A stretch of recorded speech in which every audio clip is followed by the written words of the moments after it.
Saudara-saudariku yang terkasih dalam Kristus, selamat berjumpa kembali dalam Renungan Harian Katolik di hari Jumat 3 Januari 2024. Pada hari ini, kita akan bersama-sama mendengarkan dan merenungkan firman Tuhan dari Injil Yohanes bab 1 ayat 29 sampai 34. Dalam nama Bapa dan Putra dan Roh Kudus. Amin.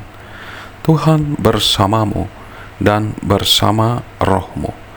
Inilah Injil Tuhan kita Yesus Kristus menurut Yohanes. Dimuliakanlah Tuhan. Ketika Yohanes Pembaptis di sungai Yordan, ia melihat Yesus datang kepadanya. Maka katanya, "Lihatlah anak domba Allah yang menghapus dosa dunia.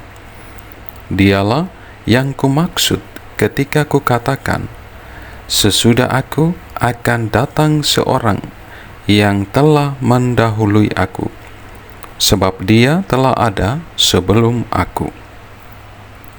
Aku sendiri pun mula-mula tidak mengenal dia, tetapi untuk itulah aku datang dan membaptis dengan air, supaya ia dinyatakan kepada Israel."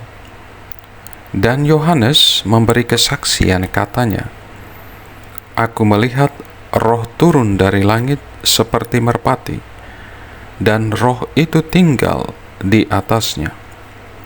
Aku pun sebenarnya tidak mengenal dia, tetapi yang mengutus aku membaptis dengan air telah berfirman, jikalau engkau melihat roh turun ke atas seseorang dan tinggal di atasnya, dia itulah yang akan membaptis dengan Roh Kudus.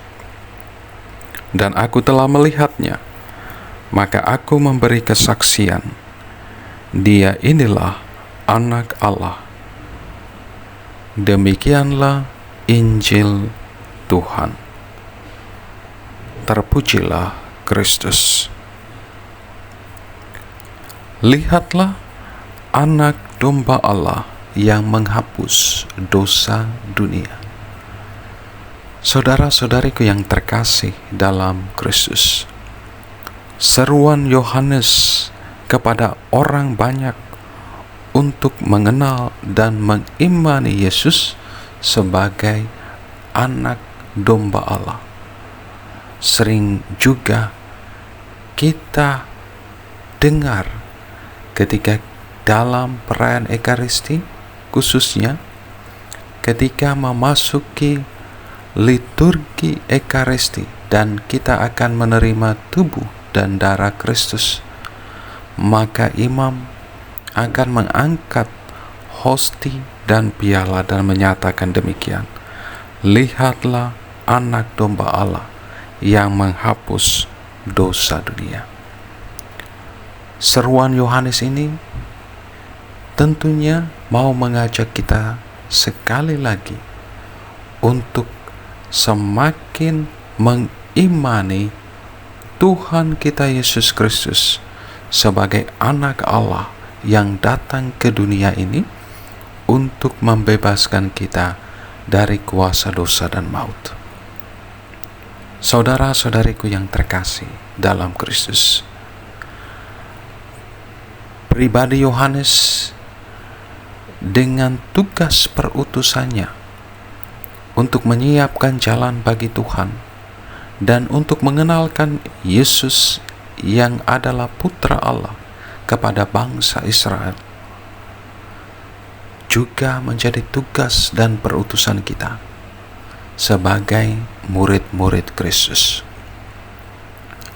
Karenanya apapun tugas dan panggilan yang telah Tuhan percayakan kepada kita saat ini, hendaklah kita tidak melupakan untuk semakin mewartakan Kristus, memperkenalkan Kristus kepada siapa saja, sehingga semakin banyak orang mengenal, mencintai, dan mengimani Tuhan.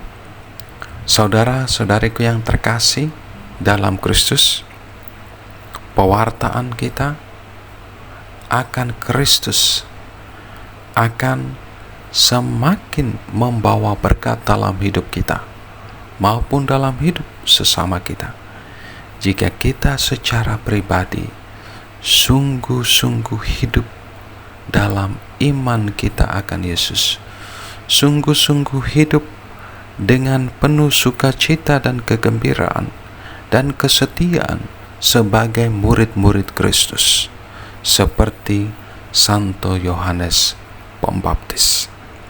Mari kita terus mewartakan Tuhan kita Yesus Kristus yang adalah Putra Allah, Sang Juru Selamat dunia ini. Lihatlah anak domba Allah yang menghapus dosa dunia. Berkat Tuhan beserta kita sekalian, Bapa, Putra, dan Roh Kudus. Amin.